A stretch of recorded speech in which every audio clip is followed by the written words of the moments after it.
Alla vigilia tutti avrebbero pronosticato un knockout alla prima ripresa, ma la Torre se la perde ai punti. Fa male lo stesso, ma di più non si poteva fare.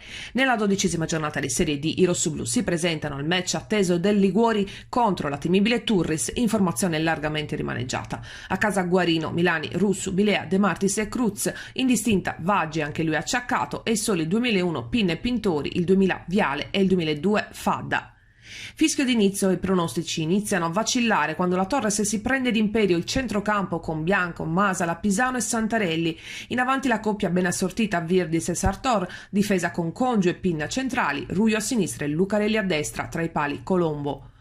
Dopo un tentativo dei padroni di casa, con cross allontanato dall'area, la prima vera occasione sui piedi di Sartor, che al 16° manda alto da centro area sugli sviluppi di un corner.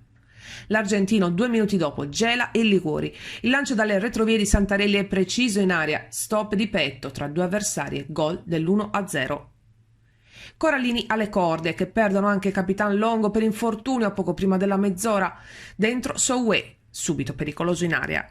La Torres, trascinata da un Sartori implacabile, gioca con sicurezza, interrompe ogni trama avversaria e mantiene un costante possesso palla.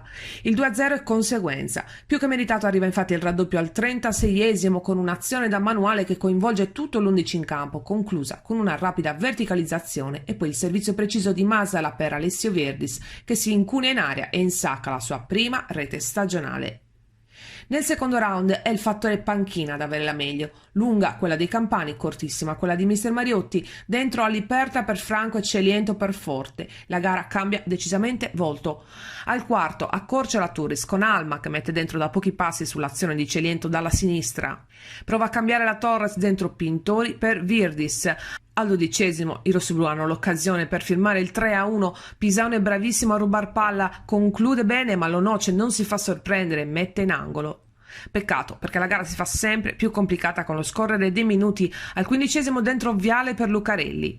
Inizia però lo show di Celiento, che sulla sinistra è inarrestabile e mette dentro un'infinità di palloni. Ora la Torre si ha le corde e dalla panchina ospite arriva anche Simonetti in campo prima del corner al 34°, da cui scaturisce il 2-2 di Soué. Dentro Samuele Pinna per Bianco al 38°, tenere e impresa disperata, Torres colpita ai fianchi e che barcolla.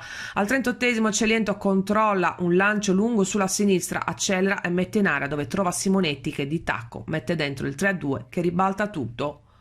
Nel recupero ci prova la Torres, ma il lungo spiovente va a scheggiare la traversa della porta di Lonoce e si spengono così anche le speranze rossoblù. Il finale è un 3-2 che ha il sapore dell'impresa solo sfiorata.